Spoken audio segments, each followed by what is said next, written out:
Hi, I'm Casey Mraz, and you're listening to the Lawyer Mastermind Podcast, where we help attorneys grow their law firms by interviewing experts who can fast track their success.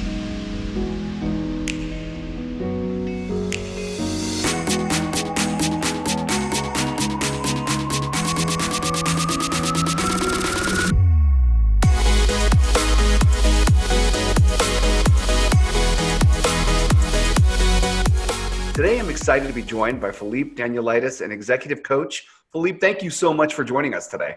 My pleasure. Thanks for having me, Casey. Absolutely. And today we're going to be talking about law firm culture and how to motivate your employees. And what I noticed just looking at your bio first online through LinkedIn is that you said you're a recovering lawyer. What do you mean by that? Tell us a little bit about your background.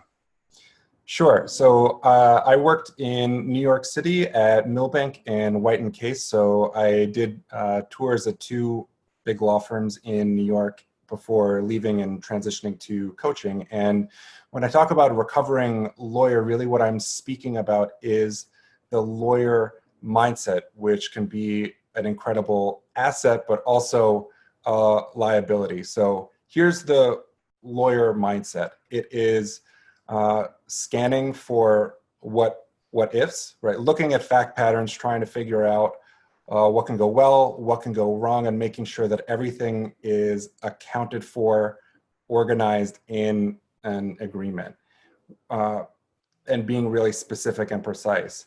That is an incredible strength and quality that you want in a lawyer. But the problem is that many of my lawyer clients encounter is that when we take that mentality and we bring it into our personal life and try to account for all the what ifs in relationships, in our professional careers, in the other goals that we set for ourselves, it's usually a recipe for stress and anxiety that can cripple people's ability to take action. Okay. Wow. Well, good point there. And so talking about a little bit with law firm culture, we were having a little bit of conversation offline before this, and you had mentioned that, wherever you are, that's the culture that's there, that it already exists. How important is culture for a law firm? I think culture is extremely important. The challenges for many law firms is that it's hard to measure precisely, right, or measure specifically. And that's where I think a lot of firms can get into trouble in terms of prioritizing culture and cultivating a better work culture for their associates and employees. So what we were talking about earlier was just the fact that culture exists one way or another. It is inevitable for there to be a culture, but the choice that we have is whether or not we're cultivating a culture that supports the mental and emotional well-being of your lawyers, of your associates, but that also then supports by productivity and initiative and entrepreneurship, taking responsibility for work, right? There are all these different facets of work that culture can either inform or promote or stand as an obstacle to. Okay. And does that start from the top down, kind of the culture that you have, or is it just a little bit from everyone?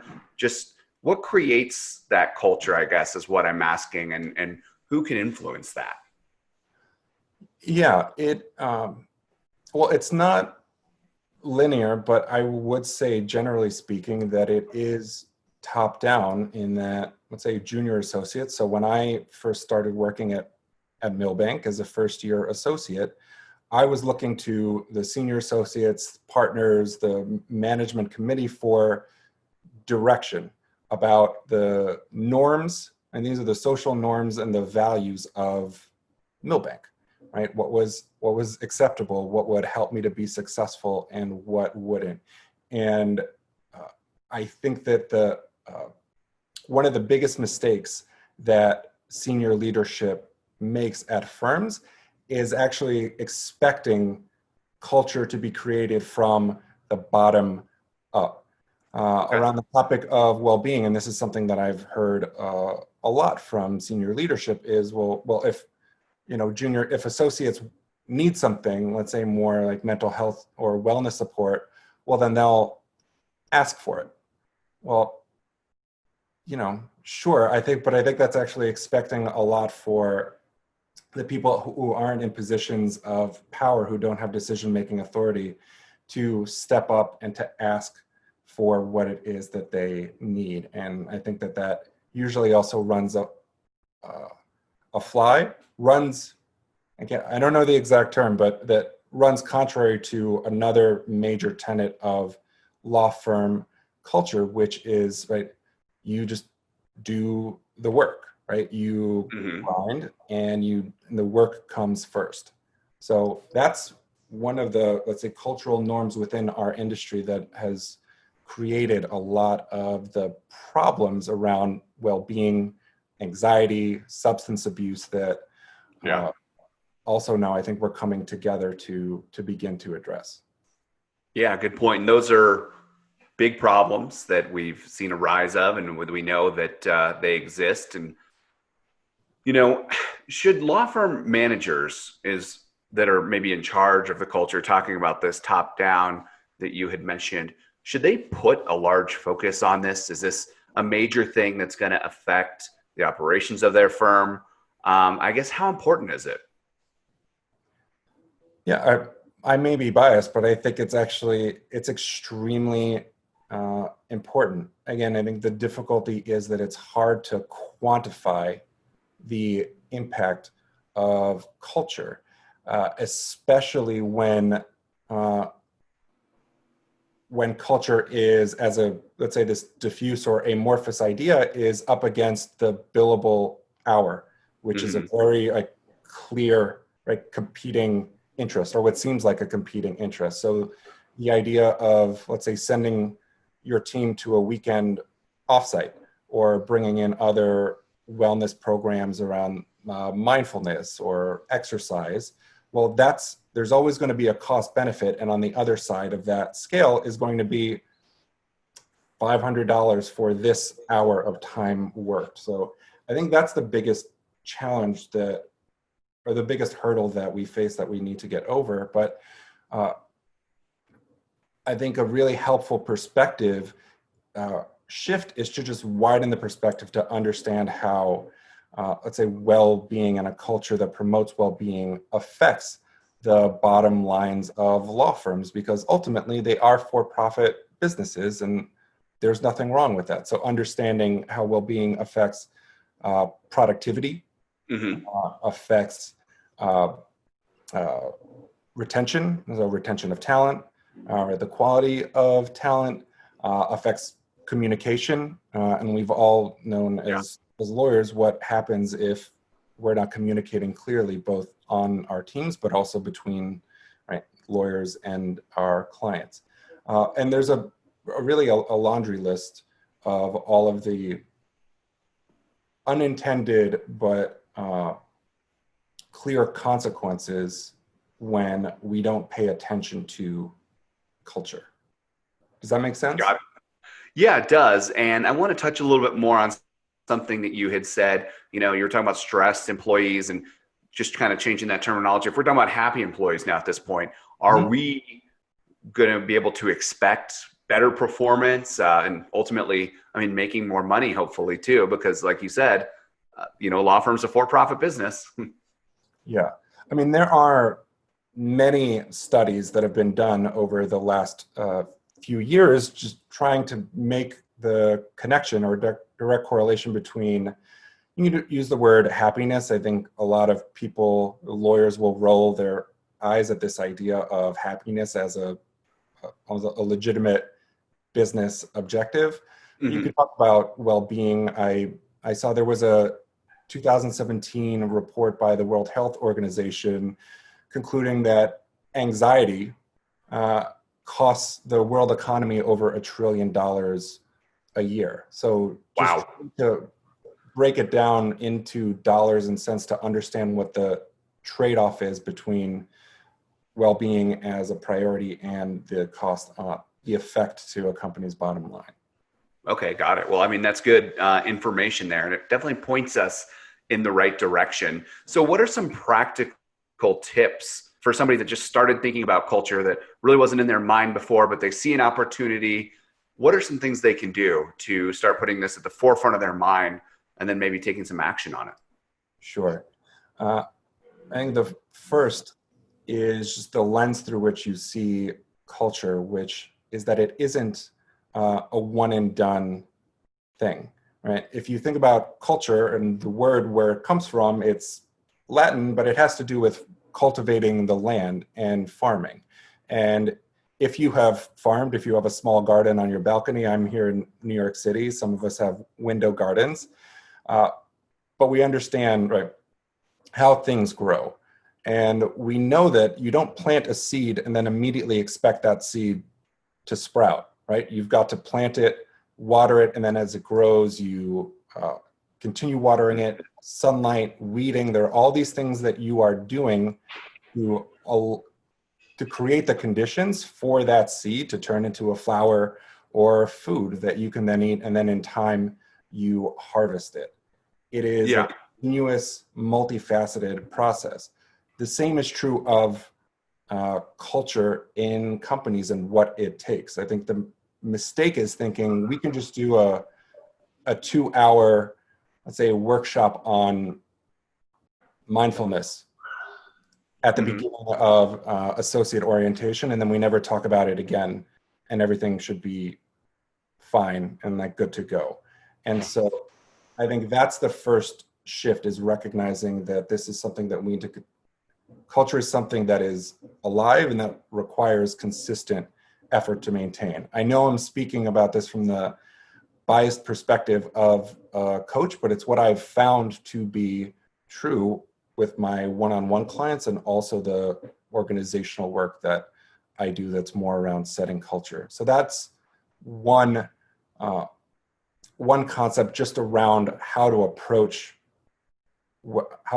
culture. The second really important point that I would make is that actions speak louder than words. So if a company, if a law firm brings in a class and they have an optional 1-hour wellness session at the tail end of like first year orientation, right? Or as an afterthought to retreat, even if that's the topic and it's being spoken about, do the partners stay? Right? Are they asking questions? Yeah.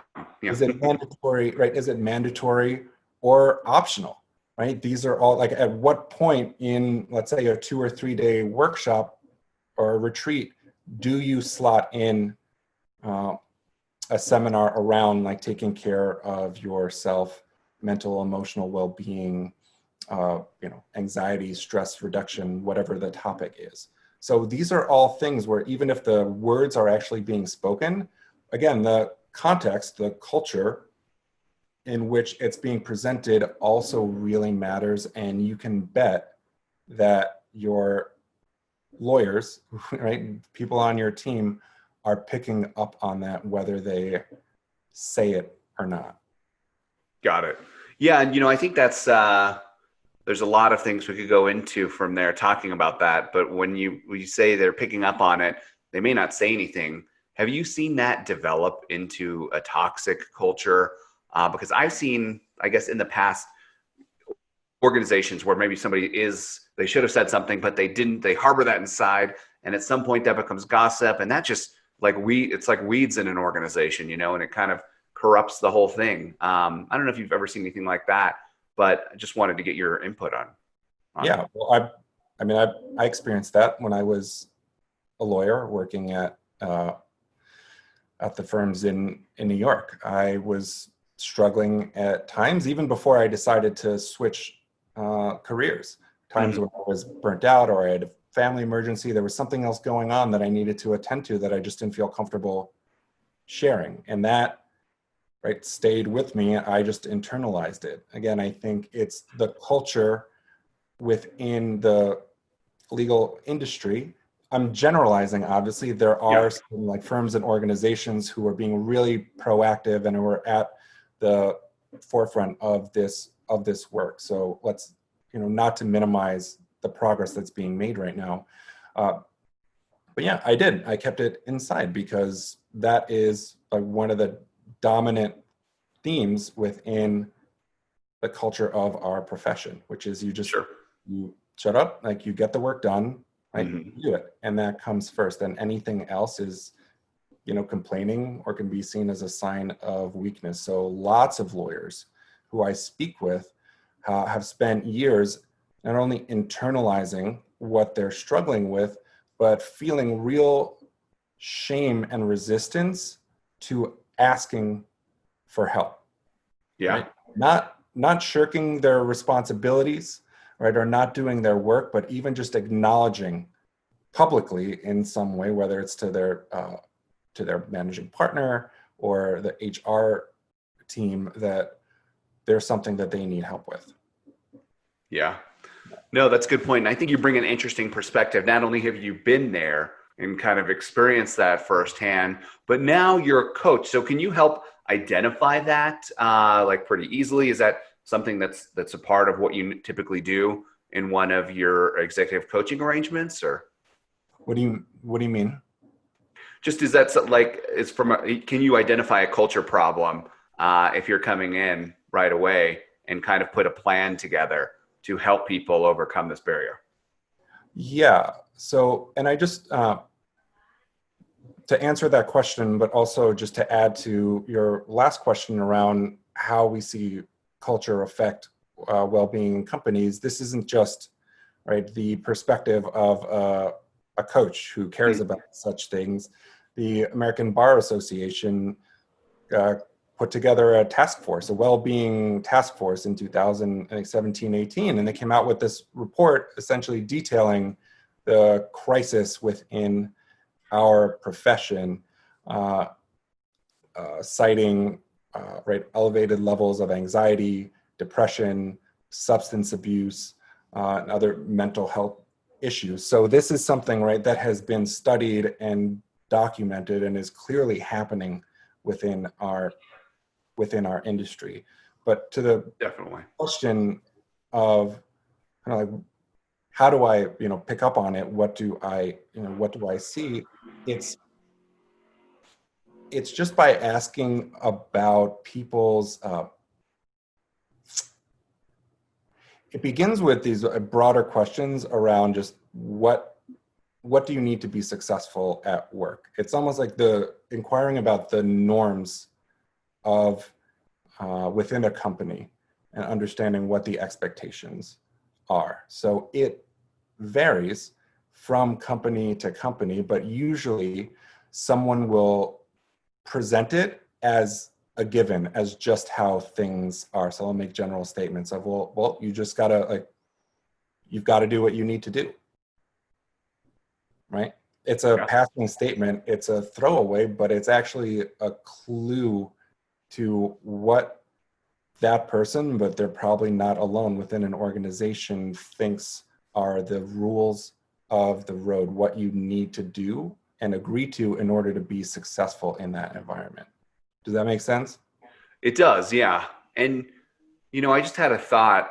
I wonder if a lot of junior associates or employees, if they just kind of accept this for what it is, and if they're in a toxic culture or just in an environment that really isn't humming right now, if they just accept that as normal and run with it and never say anything, if that's just very prevalent. I just got thinking, because I have a friend who's an attorney in California, and he works at a firm, and I don't think they treat him well, but he's just this is how it is. Is that the wrong attitude?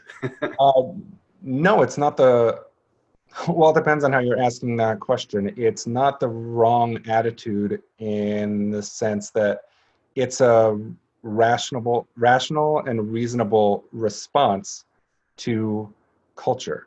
I think that's a really great way of putting it. It's asking people what is normal, and they'll tell you. But what forms their normal is a very clear insight into the assumptions and beliefs that shape their reality, that shape the culture that they are working in. And the problem is, what many of us have come to accept as normal, because that's just how things are the norms that are contributing to these increased levels of anxiety and depression and all the things that I mentioned before. So the first step is recognizing that maybe what is normal isn't working for us. Got it. Only on a personal level, but also, as we were talking about earlier, on a business level, because the well-being of your individual employees, of your lawyers in aggregate, is going to have a significant impact on your firm's bottom line. Yeah. And not only probably bottom line, but maybe even, your mental health. People don't want to have to worry about, I think, their employees and all this stuff that's going on. I mean, it just adds more stress. And if things are bad, I could really see that, bringing them down. But yeah, I mean, at the end of the day, you want to run a profitable law firm. These are things you have to pay attention to. What are some specific steps, I guess? What would you encourage a small law firm that's in this position right now? What can they do to start making progress on this? Yeah. I think the first thing is to just get ahead of it. So if it's a new firm, establishing that well-being, for example, is something that's important from the get-go is really important. And the way to do that is by signaling to your lawyers, right, to your team, that it is an actual priority.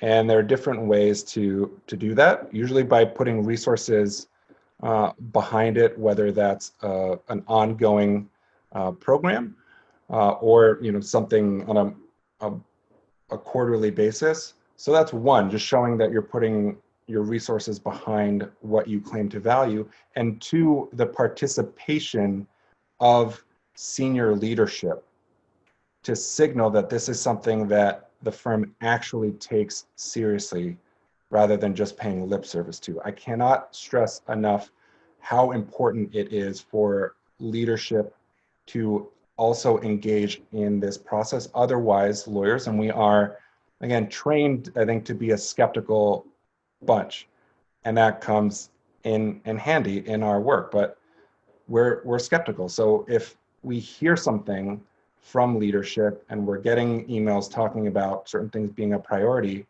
but not seeing that backed by action, then it's not going to hold water. People aren't going to find it credible. Yeah, good point. I think you touched on that earlier. And, actions speak louder than words, like you were saying. So it needs to happen. Yeah. And the other thing I would just say, because I think there's a really important distinction between proactive and reactive support. A lot of most, if not all firms, you have some kind of mental health, right, support or substance abuse addiction services that people can take advantage of, but that places the burden on employees to seek it out, which again, I think usually doesn't take into account what we're talking about, kind of the broader culture in which people are working, which says, right, asking for help, needing help is a problem. And so that's a really important safety net, right? Keep doing that for sure, but recognizing that in order to shift culture, we also need to take proactive steps to cultivate and maintain a healthy culture, not just deal with things when they go wrong. I mean, thinking about like personal health, it's the difference between, do you just manage your health by going to the emergency room whenever things go south, or do you also eat well and exercise, get good sleep, right? That's really the difference in approach that some firms have really started to take to heart and shift, but that I think is a key shift that we all need to make if we want to see meaningful progress across the board. Awesome. That's great advice. Well, thank you for sharing that. And do you have any parting advice here? Anything that we didn't talk about related to culture that you wanted to mention that we didn't get to? Um, Parting advice, well, I would just speaking to leaders at firms, I would just say your team, the junior lawyers, are looking to your example. It really makes a big difference, not only in what you say, but how you show up.